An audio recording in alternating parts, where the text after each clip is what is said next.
How you been? Good. I apologize that I can't speak Spanish. I'm sorry. That's all right. Yeah. I'm pretty sure there's translation somewhere around here. I'll try and speak English with an accent. Maybe that'll help. No, I'm just kidding. How's the studio going? How's Blur going? Studio in Los Angeles. It's been around for about 27 years, mostly animation. We have about 150 employees, and I guess the biggest thing we've done is Love, Death, and Robots is our show. Which is an amazing Thank you. series that goes on Netflix, and it's got 2 seasons, right? We're starting season 4 right now. You're going on season 4 already? Yeah. Okay. How did that project come about? Let's talk a bit about Love, Death, and Robots. Most of these people are aspiring filmmakers or filmmakers. Most likely, right? Yeah. yes, sir. Everybody thinks that in Hollywood, or for people like, say, David Fincher, who is one of the greatest filmmakers alive today. Definitely. And they think it's easy to get projects made for people like that. But David and I tried to do a heavy metal film. I know. For, I shit you not, fucking 12 years. Why did that not happen? Hundreds of meetings, and nobody would pay for it. It was a $50 million film. I know it sounds like a lot, but in Hollywood, that's not. And we had David Fincher, Guillermo del Toro, Jim Cameron, Right. Zack Snyder, David. I was a drag on the ticket, but I was there. All going to direct pieces for $50 million. But we couldn't get anybody to do it. That's crazy. It's crazy. I We really went to can't believe every studio, every person with money, and it's because you guys might know this, but in the film industry, they're very risk averse. So if you need that much money, they want to see that other films like that have been done and made money. So if you want to do adult animation, anthology, there's really nothing that they can point at that says, yeah, there's other films like that and they made money. So without that, it's really hard to get people to take a risk. Until Netflix happened, and David had this relationship with Netflix, so he just went in there and said, we want to make something like heavy metal, and we'll call it Love, Death, and Robots. And Netflix said, yeah, okay. When did this happen? When did Netflix say, let's go? When did David Fincher call you and say, you know what, I think we're going to pitch this and we're going to, it's going to happen? It was the weekend that Deadpool came out. Okay, so okay. So Deadpool came out, and that weekend was really, it did much better than anybody thought. So I'm sitting at home having breakfast, and David calls me and says, hey, your movie's doing really well, motherfucker. So we're going to use your new popularity to go and get heavy metal made. And I said, okay. And then we tried again and couldn't do it. And then he said, fuck it.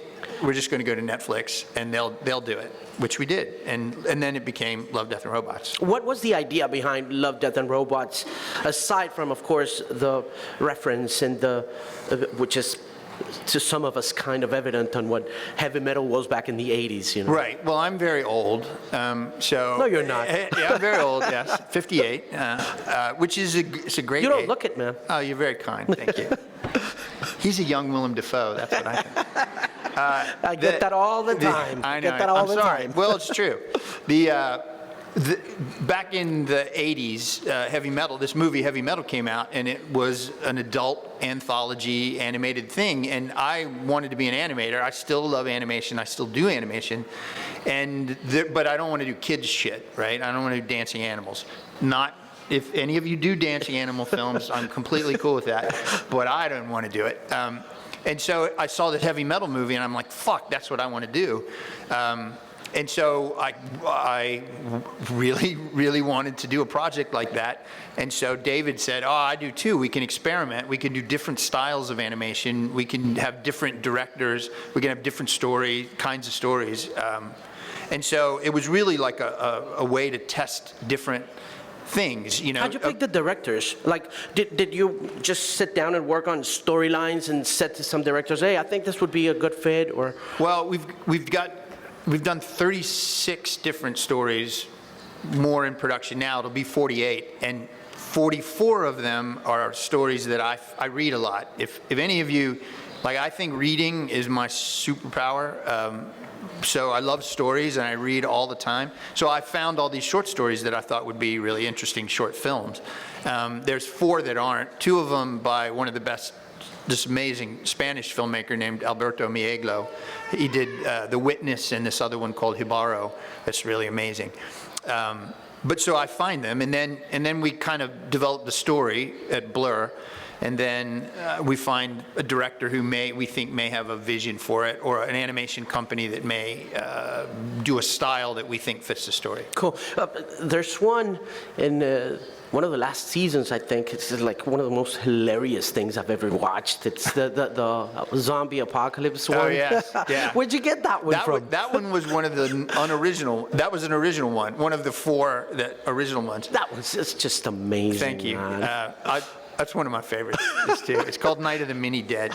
And the that little one, fart at the end, it just cracks you up every time. These 2 directors at a company called Buck did that, and it was great. But that in particular came from, Blur does a lot of video game work in the video game industry, and there was a game called Dead Rising, and they came to us and they said, we want you to do a cinematic for Dead Rising, and we want it to be really memorable, and so we came up with this idea. We were going to do tilt shift photography and do a whole zombie apocalypse in tilt shift. And we thought it was the best fucking idea we had ever had.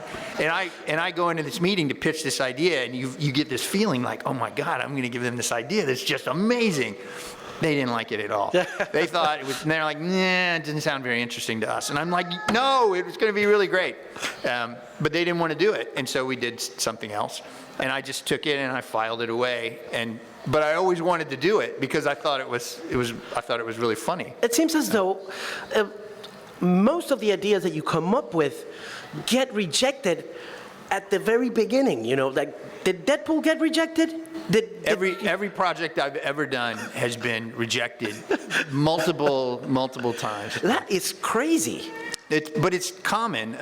I was at an industry function talking to David Fincher, again, greatest living director, and we were talking about different projects that haven't happened, and another director who was new in the business was listening to us, and he said, can I just interrupt you guys to say, I don't know if I should be depressed or relieved that you have trouble getting projects made too, not me really, but David Fincher, right?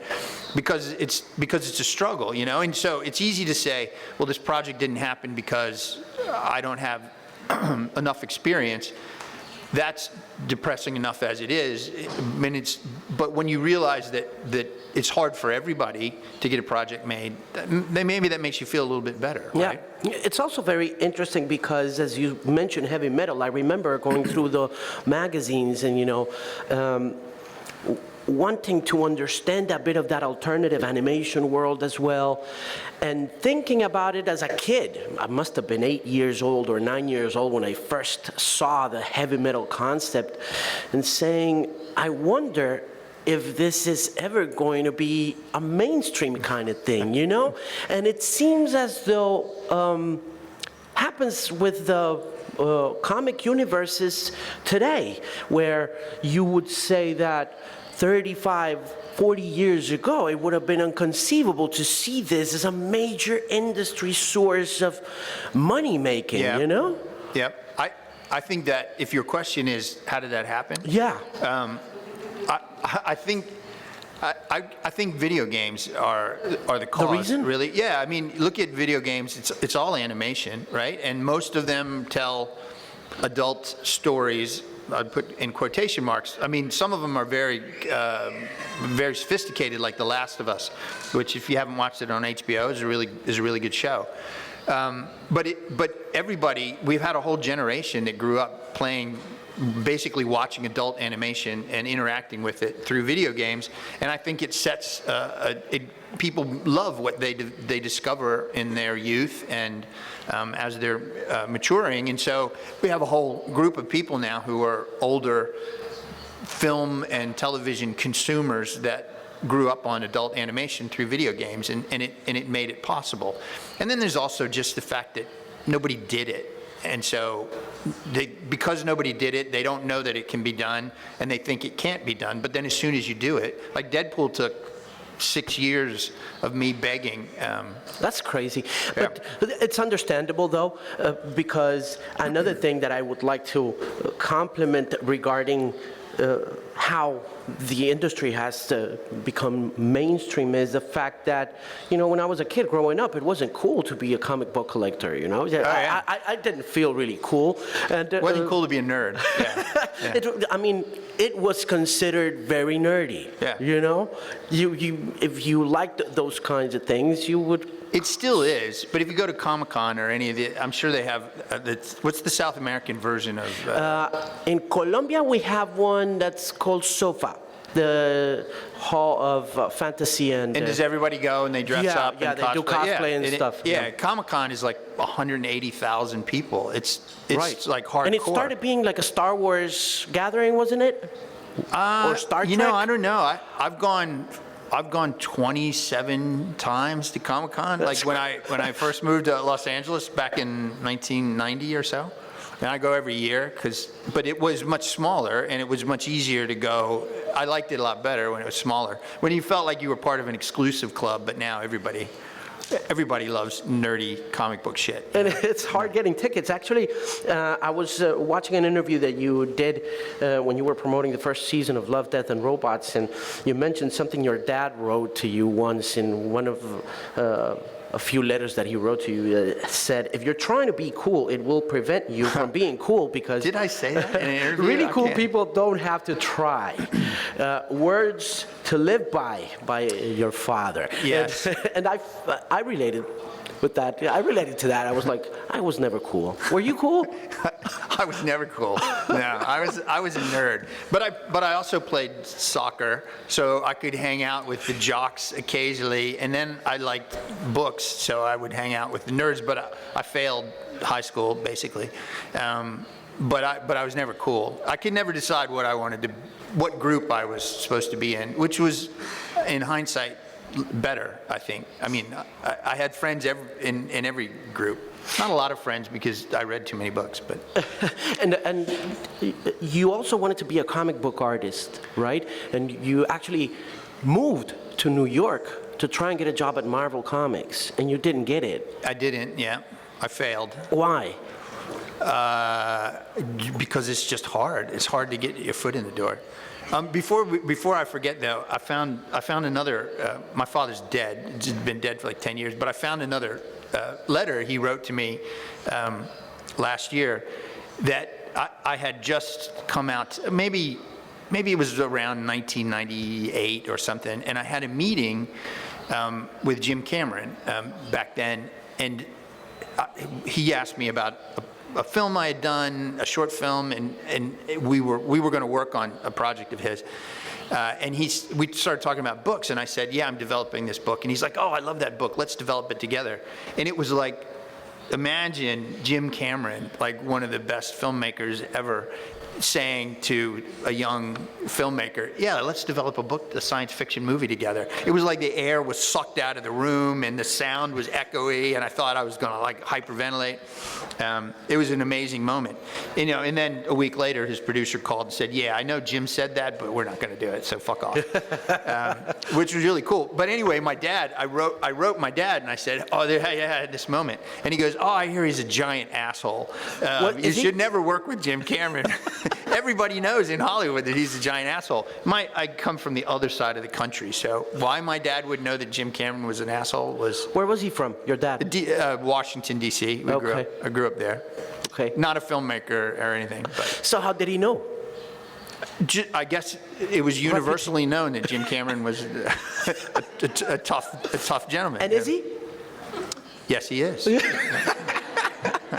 What was it like to work with we get along Terminator okay. baby? Okay now, but it was tricky, which has been widely reported. Oh yeah? Yeah.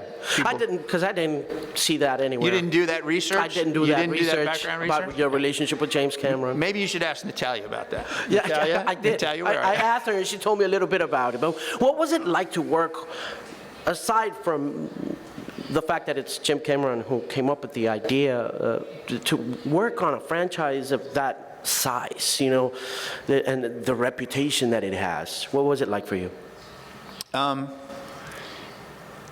it's so surreal that I can't, it's hard to describe that, because, I mean, How old were you when Terminator came out? I'm sorry.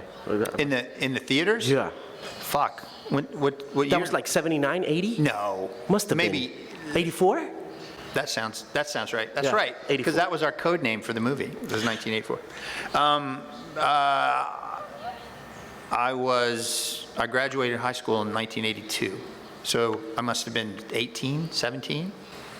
I remember it was a big deal. And I definitely remember Terminator 2 because I had just moved to LA and I saw it and it like blew me away. So it was really bizarre. The moment I most remember was when we were shooting a scene, and you usually have a couple of monitors because we had 2 or 3 cameras on it, and Arnold was on one camera and Linda Hamilton was on another camera, and I'm like, holy fucking shit, I'm shooting a Terminator movie. But the rest of the time I wasn't thinking about it because I was so busy just trying to not fuck it up that you just don't have time. How do you not fuck up Terminator? How do you? Well, our movie didn't do very well, so clearly I don't have a good answer. It didn't do very well. But I'm very proud of it. And Natalia, I got to tell you guys, I know I'm supposed to, you think I'm supposed to say this, but she is fucking amazing. She is the best actor I've ever worked with, I got to say. She's just amazing. She's so good. I could literally say, cue the tear, left eye, go, and she would, she's so good, so good. When you say that the movie didn't do very well, you're talking about money, or are you talking about the fact that just... What else is there, my friend? It's all about, yeah. Money is the way everybody rates your success, yeah. Though, it's not entirely true. Like, if I had done a shitty film that also didn't make money, I probably would never get a chance to make another project again. But we did a good film that didn't make money, and so I didn't have to go to director jail. It was more like director timeout a little bit. But when you look at, do you watch your movies? Do you watch Terminator once again? Do you stumble? every once in a while. But Yeah? I watched it again recently, but I hadn't watched it for a year or so. Okay. Yeah. Well, what's your take now that you watched it? Oh, it's hard. It's hard to watch your own stuff, I'm sure, you know. What But would I you- have this weird thing where every other time, when you're in post on the movie, you watch it a lot, right? And every other time, and I've talked to other directors who have the same experience. Every other time I watch the movie, I hate it. And I think, oh my God, my career's fucking over. This is terrible. None of this works. It all seems fake. I hate it. And then the next time I watch it, I go, oh, that's pretty good. I like that scene. That's pretty good. You know? Would you do anything different to it? Terminator? Yeah. Yeah, I think we made some mistakes. I think the thing that people complained about, I think, is valid, which is I think it was too much like the predecessors. I think we could have been more different. More adventurous, perhaps? More adventurous, yeah. I wanted Natalia's character to be more Obama than General Patton, you know? Okay. And someone who is a great leader, but not necessarily leads with a gun. So things like that, I think we could have made it a little different and still been true to the franchise, but made it fresh again. And, you know, but we didn't. How'd you meet David Fincher? I've been a fan of David Fincher for a long time because of the music videos that he made. He made Vogue, he made Judith by a Perfect Circle. And you know, I've always had this obsession with him being this music video director, because obviously he's a great filmmaker, like you said, and like it's known. But he's one of the funniest guys you'll ever meet, too. How'd you meet Usually him? at your expense, but he's very funny. My company, Blur, you can go to our website, www.blur.com. We do a lot of video game work, and we always have, which is a great thing. When we started the company, I didn't really want to do commercials because I hate that industry. I'd done it before, and not if any of you do commercials, it's fine. I just don't like it. And then I didn't really want to do a lot of film effects either because I wanted to make the decisions. And when you're doing film effects, a lot of the decisions are made by the director, obviously. But then we stumbled into this game market, making cinematics, and it's cool because people come and they go, here's some money, here's what the game is, make a cool story. I'm summing up a lot of work, but anyway, it's pretty good, and we got to tell stories, and I really like that. So when I met David, we had kind of become a company that was known for doing these game cinematics that sort of told you dramatic tellings about the game. And David had an idea to make a game at one point in the heyday of where games were in Hollywood were trying to merge, and he wanted to make a game that was, what happens if a 12.0 earthquake hit Los Angeles and you were a delivery boy trapped in an elevator and you had to get out and save people or not save people. So somebody said, oh, you want to do a proof of concept, you should go talk to these guys at Blur. And so they brought David down to Blur, and he liked the way we ran the company, and for some reason we became friends. And he said, well, let me help you. You want to direct, I'll help you. It was great. Let me go back to Deadpool. I have a clear recollection of the very first time I saw Deadpool in a comic book. It must have been the 14th issue of Spider-Man, drawn by Todd McFarlane.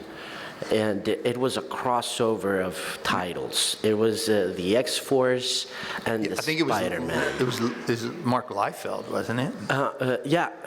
Rob invented that, and Yeah. Fabian Nicieza. Oh, but you saw him the first time. But the first time I actually saw him in a comic book was in that storyline that merged the Spider-Man comic book with the X-Force comic book, which was like it was like the 9th or 10th installment. I mean, Rob was just beginning to create this new young blood of X-Men.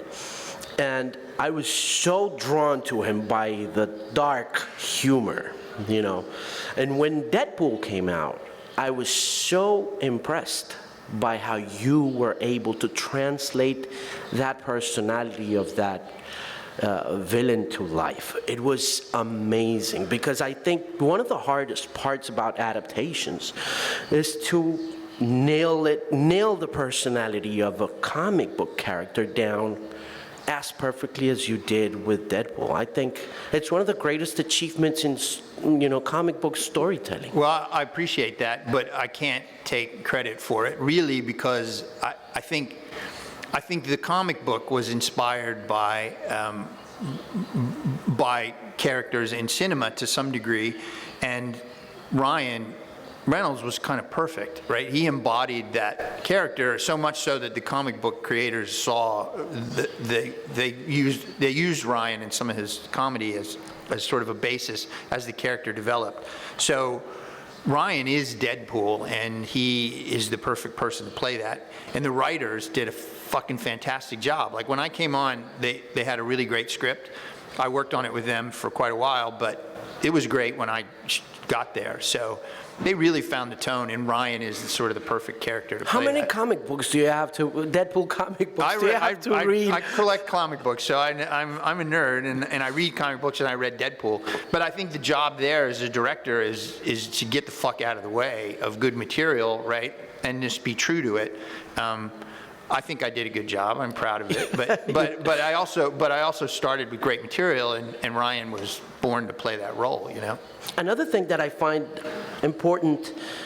I could have fucked it up. Could you say? You could say that. I could be proud that I didn't fuck it up. How could you have fucked it up? I'm very proud that you can fuck it up. It's so easy to fuck it up. But and here's another thing. I mean, the spirit of the movie, which is sort of like this gory storyline. It's not that gory. Could have been a problem for its commercial success in the end, because it could have felt like a B movie kind of thing, like one of those Steven Seagal or Chuck Norris flicks of the 80s. Well, I can tell you that the first time we did the makeup, the full makeup for Ryan, I'm not going to say who, but there were people involved in the movie that saw that, and I said, oh, it's fucking amazing. It's so cool. It looks so great. And these people took me aside and they said, Tim, we have to do an intervention here. You can't be serious. You can't put that makeup on Ryan. He's Ryan Reynolds, and now he looks hideous. We thought you were going to do like a Scar or some, like Sergeant Barnes in Platoon. And I'm like, are you serious? No. The whole plot is driven by this character being too ashamed of how he looks, that's so ashamed that he leaves the woman he loves because he doesn't want to be the burden on her, because he's so hideous. The whole plot is driven by how hideous he's become. And if it's just a scar, it's not meaningful. He's vain and arrogant instead of a tragic character. The Phantom of the Opera that isn't mutilated would not be an interesting character. So anyway, they said, well, you can't do it. We don't, this is terrible. You're going to ruin the movie. And I said, no, I'm doing it. That's where the not fucking up part comes in, see? You go, no, I'm going to do this. This is the right way to do it. While not knowing if I'm right, because as you say, it's a little scary that you're going to take Ryan, who is handsome, and make him ugly for most of the movie. Did Fox say anything when you pitched the movie? Did they say, let's go for it? I mean, what was their reaction? I mean, well, no, that was the problem originally. Like, that's why that's where the perseverance thing comes in, right? So the movie had already been tried by multiple directors to get going, and then as a Hail Mary, they let me try because it just wasn't happening. And so I developed it, and you develop a movie, and you get a budget, and you have a plan, and then you go and take it to the studio, and you go, this is what I'd like to do, this is the vision. I even had that test, the test that leaked. Oh yeah, which was a good let's thing. talk about that. Let's not talk about that. How does that happen? The test leaks, and then the studio approves. Is that how it goes? Well, it looks like that, and that was part of it, but what really happened was a bunch of things. One, Fox kind of realized that there was an opportunity to make an R-rated comic book movie, and it would differentiate itself from all the other movies out there. Also, Deadpool is it makes fun of other comic book movies, so there had been enough comic book movies by that point to become so that it could be a parody of other comic book movies, which made it work better.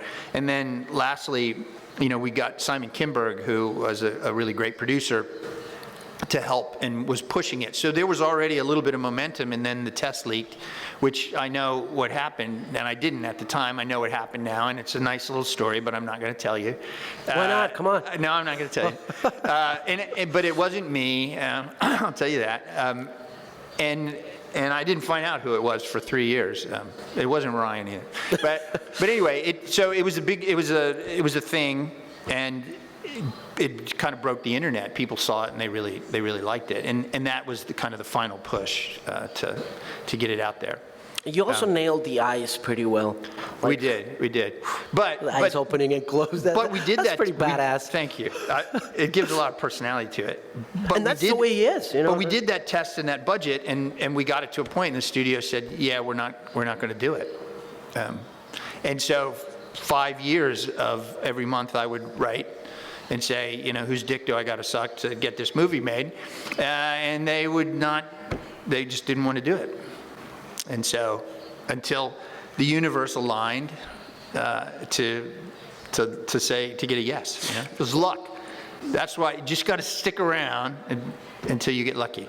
What about the music? How do you have any saying in the music that's involved in the soundtrack and stuff? Yeah, director picks all of that. You picked all the songs that. Well. Some, but not all. Like Angel of the Morning, was in the car wreck. That was in the script from day one. Ryan really loves music and old '80s songs in particular, so he and the writers were very involved in that. And then we hired the composer and we supervised. I would say the music is not my strength. So I lean on the expertise of others. The editor, Julian Clark, is really great with music. He's very helpful. It's a pretty successful story for a debut film, right? I mean, for a directorial debut. I don't think it gets any more lucky than I did. That was completely unexpected, and I was very lucky. talking about superhero movies, some directors like Martin Scorsese, have lashed out at superhero movies. What's your take on some of these big name directors who say that it's not cinema, that it's not film, and all that stuff?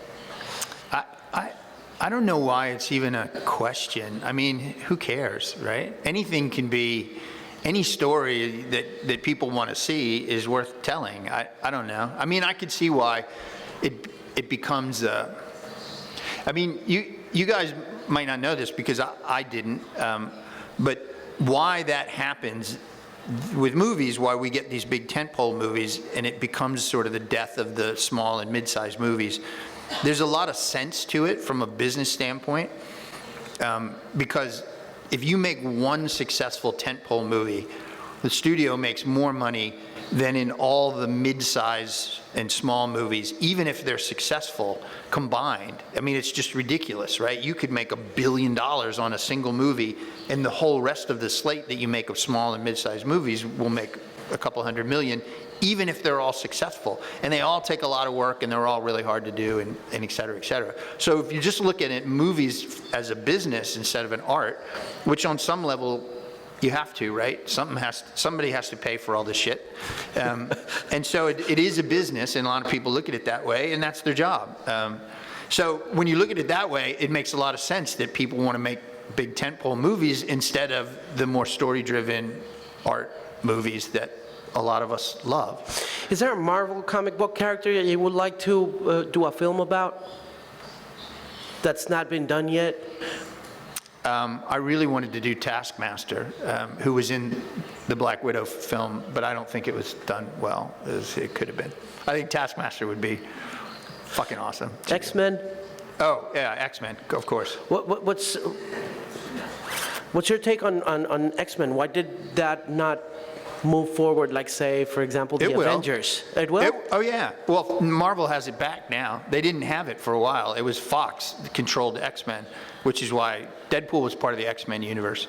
There's a big book of, like, these characters are in this universe, and Fox optioned the X-Men, so they had control of all those characters, like Deadpool. But now, Disney bought Fox, and I think, I'm friends with Kevin Feige, but I'm sure they're just waiting, and they're going to make plans to bide their time and come out with a big whole X-Men universe. Do you have any idea why they fired Mrs. Alonso? Is that her name? I have no idea. I love Victoria's. I've known her for years. She's great. She had a hard job of running all the VFX for all those big movies, which turned into an industry of itself. Marvel really kept a lot of visual effects companies busy for the last 20 years. I get along great with her. I've always liked her. Everyone talks well about her, and it's funny that all of a sudden she's not there anymore. I guess. I tried. Natalia said she'd be a good guest for this festival, so I wrote her, and she just didn't get back to me in time. Okay. Yeah. All right. Well, let's talk about AI. There's a big subject switch for you. There's a lot of conversation going on about AI, and actually I also saw in some of your conversations with other journalists, you mentioned the use of deepfake technology and some of the sequences on the Terminator Dark Fate. Where do you see animation headed with the help of artificial intelligence? Such a big question. I've lived through a couple of revolutions in the animation industry. The biggest one was PCs, personal computers. When I first got into animation, computer animation, you had to have $100,000 to buy a giant workstation, and the software was very expensive. And I kind of came in right at the end of that time when people could buy personal computers and software that allowed you to do stuff and do it at home. And that's really when I got into it, and I fucking loved it. I spent all my money I had a deal with my wife that I could spend my extra freelance money on computers and comic books, and that's what I did. And so it was this great expansion, because now everybody, instead of just a few people, had access to the tools to make really interesting computer graphics and art. And the excitement I felt about the way the industry was expanding then was palpable. It seemed like every month new shit was coming out. I feel the same way right now with AI. It's a little terrifying, to be honest, because it's changing so fast. I'm sure some of you guys have played with ChatGPT. It's frighteningly cool and good. Have you played with it? Oh, fuck yeah. Oh, yeah. Oh, yeah. What do you ask? It's a better writer than I am. Are you serious? I'm serious. I'm completely serious. And You gotta be kidding me. can write stuff that you know, I saw one example the other day where someone said, give me instructions how to remove a peanut butter and jelly sandwich from a VCR in the style of the King James Bible. It was fucking great. I couldn't have written that in days of work, and it was great, and it did it in 10 seconds. I mean, the speed of it is frightening. I asked it to write a negative review of the movie Deadpool. And then write a positive review of the movie Deadpool. Did it do it? It did it, and it was great. And what's more, the negatives I thought was really interesting as a filmmaker. The negatives were the same things that it's gathering information, right? So it was the things that people had said.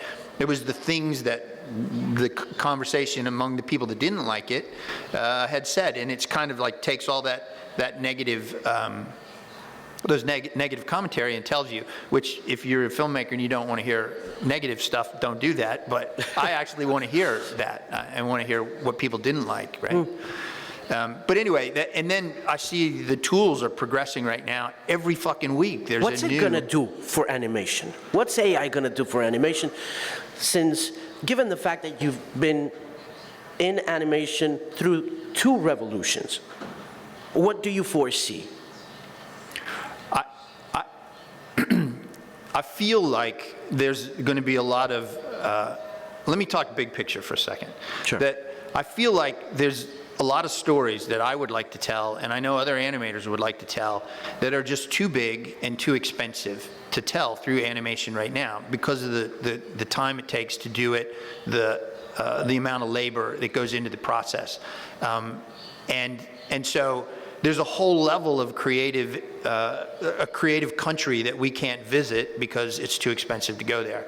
I feel like that's now within reach. And so what I think will happen, as would happen with computers, is we went from kind of rudimentary tools used to tell rudimentary stories to very sophisticated tools telling more sophisticated stories. And I think that arc is going to continue. So I'm really excited that I can tell some stories that would have been prohibitively expensive now. Is there one in your mind that pops up in your mind? Oh, there's so many. Like, again, sci-fi nerd, fantasy nerd. There's so many books that I would like to tell. I got one last question to ask you regarding books. But let me just say the dark side is, if you're an animator, I think there's a basic skill set. Or an artist, right? There's the whole 10,000 hours. You guys have all heard that, right? There's a process of doing stuff that because you love it, but it's kind of grunt work, but that's how you learn. You learn through suffering. If you have a piece of software, I believe that, if you have a piece of software that can animate a human or a cat or a horse, it's hard for you, and it can do it perfectly. How are you ever going to learn? Why is it worth your fucking time to struggle in front of a computer for 2 weeks at night, like I did, trying to make a person walk across the floor because there was no such thing as IK animation, right? But I learned a lot from doing that, and it was terrible. Now I can push a button. Now I can type a sentence that just says, character walk across the floor. And what is that going to mean? I mean, yes, it means I can tell bigger stories, but it also means that young animators coming into the business are going to have, it's just going to be different. I don't know. They're going to miss that kind of level of education, but it'll probably be replaced by something I can't even tell you. It'll be a different thing. Different skills will come in that were not allowed to be in or couldn't be part of the process before. May you live in interesting times, is what they say. That's the Chinese curse, Yeah. right? Yes. Listen, talking about adaptations, to finish off the conversation, we gotta go, ya nos tenemos que ir, sí, ya lo sé. But I have a question. Why has Stranger in a Strange Land by Robert Heinlein never been adapted to film? Because it's kind of boring. Really? Yeah, it's kind of boring. I love that book, man. I want to see Well, that book. I love that book too. You know, people write all the time. They're like, "Why haven't you done I Have No Mouth and I Must Scream?" I'm like, because it's depressing. I look for stuff for Love, Death, and Robots that has some scope and some story, that has an interesting twist to it, that could be visually beautiful, and I really like heroes. I like to tell positive stories. There's enough shitty things happening in the world. We don't need more of that. But I do like shitty things that happen so that the hero can overcome them, or the heroine. Thank you so much for geeking out with me today, con toda la gente del Nido aquí en el Fixie. It's been a pleasure meeting you, Tim Miller. Thank you very much for being I at love your Fixie. city. It's beautiful. You're very lucky to live Muchas here. gracias a ustedes por estar en el podcast.